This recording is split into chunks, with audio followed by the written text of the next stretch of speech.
You know that deeply frustrating feeling, right? Yeah. When you're talking to someone and you think you're being crystal clear. Oh, They're absolutely. using plain vocabulary, you're not beating around the bush, Yeah. and yet you walk away from the interaction feeling like your words were just completely warped. Like they heard a totally different conversation. Exactly. And honestly, almost everyone thinks they are a great listener. Right. Which is the paradox. We all think we're great at it, but we all constantly feel misunderstood. Yeah.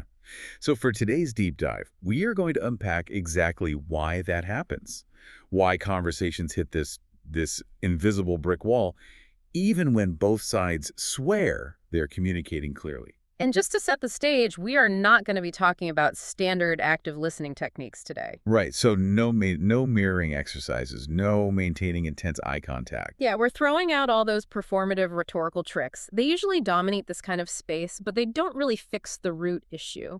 They just treat the symptoms. So instead, we are diving into the actual psychological architecture of how we process information. We're looking at the insights from Marcus Sieg. He's the founder of the organization NAVORES, And the author of the book, Talking Won't Fix It. which is such a great title. It really gets right to the point. The core mission of this deep dive today is to understand the deeper structural question here. From what inner state do people actually speak, listen, and react? Because Sieg's framework, it completely ignores standard communication hacks. He focuses entirely on that invisible space between hearing and understanding. Right. His primary thesis is that if the structural foundation of a conversation is broken, pouring more words into it isn't going to fix it. It's like trying to put out a fire with gasoline. Exactly. When people hit a conversational wall, the immediate instinct is to just, adjust the vocabulary or change their tone. We think, oh, if I just rephrase my point, they'll finally get it. But Sieg argues that this completely ignores the invisible mechanics of perception. The problem is rarely the word choice. It lies in the structurally incompatible ways those words are actually being received. So let's start by dismantling what Sieg calls the myth of the neutral listener. Because I think this is where most of us go wrong right off the bat. Oh, without a doubt. We have this huge tendency, especially in corporate environments, to treat communication like a simple file transfer. Right, between two computers. The assumption is that I compile a sentence, I hit send, and that exact sentence lands cleanly in your cognitive hard drive. But human cognition isn't an empty surface just waiting for data. That file transfer analogy completely fails. Because listening does not automatically mean the message is received as intended. People hear the literal words, sure, but they almost never hear them neutrally. Exactly. When words are spoken, they land on what NAVORES defines as a structured inner landscape. A structured inner landscape, I love that term. It's the critical shift in his whole framework. Words are not just payloads of information, they are catalysts. The second a sentence begins, your internal world is involuntarily activated. And it's incredibly dense, right? Think about the last time you were in a meeting or even just talking to a friend.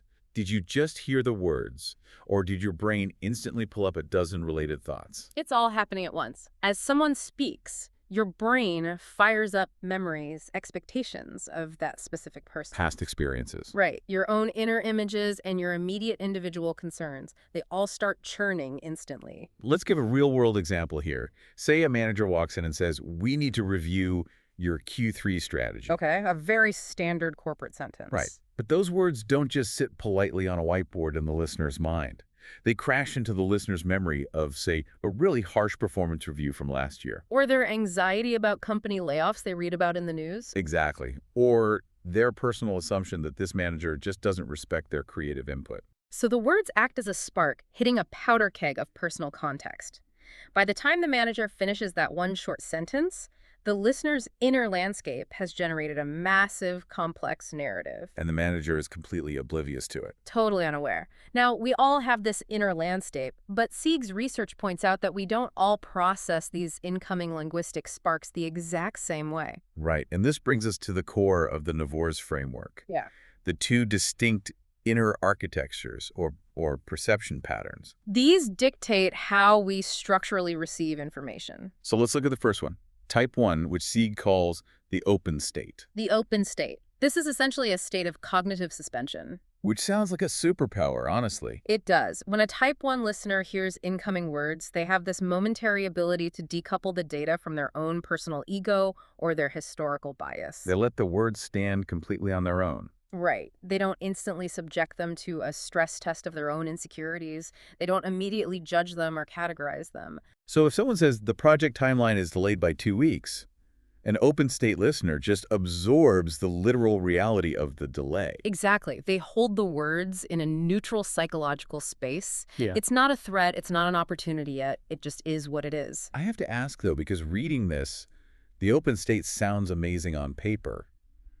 But is it actually a natural default for anyone? That's a great question. Because in a fast-paced environment, merely absorbing facts without interpreting them seems kind of counterintuitive. We are taught to constantly evaluate. Is it a learned discipline? Well, Sieg explicitly warns against framing one state as morally or intellectually superior to the other. Okay. The open state is not some permanent tier of enlightenment, and it's not purely a matter of discipline either. It's just an automatic, unintentional inner architecture that some people naturally default to in certain contexts. It's just how their system is wired in that moment. Right. But you raise a valid point about its utility. Merely holding words neutrally doesn't solve an immediate crisis. Which brings us to the second, much more common architecture. Especially in high-pressure environments. The type 2 listener. Yes, what Sieg categorizes as the active processing state. And this is where that cognitive suspension just vanishes entirely. Completely gone. When the type 2 person hears that exact same phrase, the project timeline is delayed by 2 weeks, their inner system fires up instantaneously. There is no neutral holding space. None. The words are immediately thrown onto the factory floor of their mind. The system automatically begins comparing the words to past events. It interprets the subtext. It starts evaluating the relevance to their own workload. Like, how does this affect my weekend? Exactly. It starts forming defensive positions and problem-solving strategies before the other person has even finished speaking. The processing speed is staggering when you really think about it. It happens in milliseconds. The active processing listener has already concluded. They are blaming me for the delay. I told them the vendor was unreliable. Now I need to draft an email defending my team. All from the words, the project is delayed. Right. And to address your earlier thought about business environments, corporate culture highly rewards active processing. We call it being proactive. Or thinking on your feet. But the danger of unchecked active processing is pretty severe. You might be proactively solving a problem that doesn't actually exist. That is the structural flaw of the type 2 state. If I am instantly processing your words through the filter of my own anxieties, I'm no longer responding to what you actually said. I'm responding to what my inner landscape told me you meant. Precisely. Active processing is vital for execution and survival, sure, but it can be fatal for initial comprehension. Both states are perfectly valid. They both make practical sense. The breakdown only happens when these two distinct architectures are forced to interact without any awareness of their fundamental differences. Which introduces what I think is the most fascinating takeaway from Sieg's work, the concept of the invisible conversational drift. It's a brilliant way to frame it. The text paints this picture of how it looks in reality. Yeah. So, picture a normal-looking conversation, a boardroom discussion, two executives sitting across from each other. Okay. Nobody's raising their voice. Nobody is overtly interrupting. There are no visible signs of hostility at all. From the outside, it looks like a perfectly healthy, productive dialogue. Words are being exchanged normally. But structurally, a massive disconnect has already occurred. The dialogue has undergone this silent psychological split. A bifurcation. Visually, they are in the same boardroom. Cognitively, the conversation has completely broken in two. Let's break down the mechanics of that split.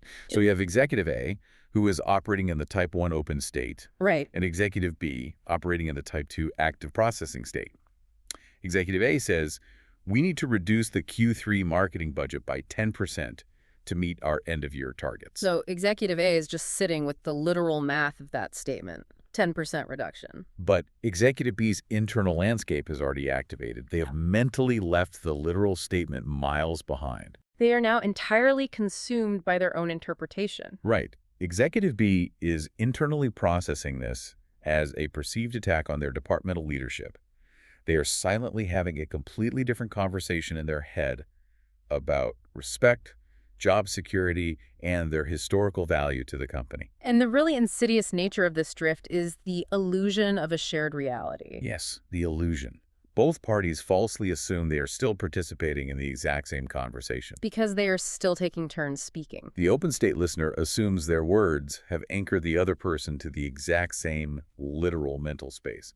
They assume 10% means 10%. While the active processor assumes their internal cascade of meaning is entirely obvious, they think the speaker intended all of that subtext. So the conversation drifts apart silently.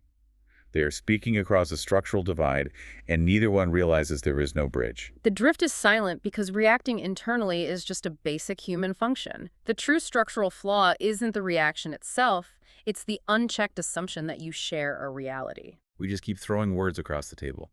Assuming the other person is catching them in the same kind of glove we used to throw them. And we never stop to calibrate our inner architectures. Which perfectly explains the emotional fallout that always follows these invisible drifts. The resulting frustration is immense because the difference in processing goes completely unnoticed. Right, because one person feels ignored and the other feels completely misunderstood. Think about Executive A, the open state listener. They are trying to stick to the literal facts of the budget, so they feel completely ignored. They look at Executive B and think, why are you wildly overreacting? Why are you dragging irrelevant past grievances into a simple math problem? Exactly. Or they think Executive B is intentionally twisting their words. But conversely, the active processor feels totally invalidated, their stress levels are spiking, their professional identity feels threatened. They're dealing with a massive internal activation of their landscape. And they look across the table at the open state listener, who seems totally unbothered, just calmly repeating a statistic. So the active processor thinks, how can you be so cold? Can't you see the implications of what you are doing to my team? And the open state person is thinking, I didn't say anything about your team's value. I literally just said the budget is tight. It leads to this tragic irony. After an hour of agonizing circular debate, what do both executives ultimately conclude? They both walk away completely convinced that the other person just refused to listen. They'll go back to their teams and complain that they were speaking to a brick wall. But as Marcus Sieg points out so clearly, they were actually both listening intently. Highly engaged in the interaction. They were just listening in entirely different, structurally incompatible ways. Right. One was listening to the words as objective, standalone objects. The other was listening to the complex echoes those words created as they bounced around their inner landscape. And this really brings us full circle back to the title of the book. Talking won't fix it. Because when you are trapped in that cycle of mutual frustration, the absolute worst strategy is to simply repeat your argument louder. Or try to phrase it more eloquently. If the inner architectures are misaligned, repeating the same words is literally just striking the same invisible barrier over and over again. You're just throwing more sparks into a powder keg and wondering why the fire isn't going out. It's a great analogy. So if repeating our words doesn't work, and if superficial active listening techniques don't bridge the gap, what does the NAVORES framework actually suggest we do? How do we identify these states in real time before the split becomes unmanageable? Well, the primary application of Sieg's work is shifting your focus from vocabulary to diagnosis. Diagnosis. Right. In real time, you have to look for the subtle indicators of conversational drift. This usually manifests when the answers you are receiving become slightly mismatched from the scope of your statements. You mean an example of that mismatch? Sure, if you state a simple logistical fact, and the response you get is heavily laden with defensive qualifiers, or they suddenly bring up past events out of nowhere. That's your immediate indicator. Yes. That tells you the other person's active processing landscape has just been triggered. It's about noticing when the emotional temperature of the room rises without any corresponding change in the actual vocabulary being used. Exactly. If I haven't raised my voice, and I haven't used aggressive language, but the person across from me is clearly activating defensively, I need to recognize that my words have bumped into something unseen in their landscape. And the moment you recognize that shift, you have to stop trying to force your literal reality onto them. You have to pause the file transfer. You do. The framework suggests that instead of defending your words, instead of saying, that's not what I meant, which honestly only invalidates their internal experience, you acknowledge the structural shift. You shift your focus to understanding the echoes. Yes, which requires an immense amount of cognitive flexibility. It really does. You have to be willing to step out of your own open state or your own active processing state, recognize the dynamic, and essentially become an observer of the interaction itself. You have to ask yourself, what is the parallel conversation this person is currently having in their head? And how do I address that conversation rather than the one I thought we were having? That alters the entire lens through which we view human connection. It fundamentally removes the blame from miscommunication. It really does. Instead of diagnosing a colleague or a partner as stubborn or irrational or just a bad listener, you can structurally recognize that their inner architecture is simply in a state of active processing. The words you delivered triggered a cascade of meaning for them that you just can't see right now. But that doesn't make their reaction invalid. It simply makes it a mechanical reality of their perception pattern. It stops being about who is right and who is wrong. And it starts being about navigating those invisible spaces between hearing and understanding. When we realize that listening is not a uniform, singular process, but a highly variable structural one, it gives us the patience to investigate the disconnect. Rather than just getting angry about it. And that patience is the only way to genuinely repair the drift. When you truly understand the NAVORES concept of the structured inner landscape, you stop expecting people to be blank slates. You anticipate the echoes. You prepare for the fact that your words will be interpreted through a lifetime of the other person's unique experiences and individual concerns. We spend so much energy trying to perfect our own output. We agonize over emails. We script out our difficult conversations in the mirror. We curate our vocabulary to be as precise as possible. But Sieg's work reminds us that communication is ultimately decided at the point of reception, not the point of delivery. The delivery is just the beginning of a highly complex internal chain reaction for the listener. And if we fail to respect that internal chain reaction, no amount of rhetorical polish will save the interaction. The structural implications here completely reframe how we should observe boardroom dynamics, daily meetings, and honestly, even our own living room arguments. It applies everywhere. It really does. So to leave you, listening right now, with a final thought to explore on your own as you step back into those environments, the very next time you find yourself getting instantly frustrated or defensive during a conversation, just pause before you speak again. Take a breath. Take a moment to investigate your own cognitive suspension. Ask yourself, are you genuinely reacting to the literal words the other person just provided? Or are you reacting to the loud, messy echoes of your own inner landscape that those words just accidentally collided with? It is a diagnosis that requires rigorous self-honesty, but it has the power to fundamentally change the trajectory of any relationship. The invisible mechanics of dialogue are always operating, whether we notice them or not. Thanks for exploring those inner architectures with us today. Keep navigating the landscapes.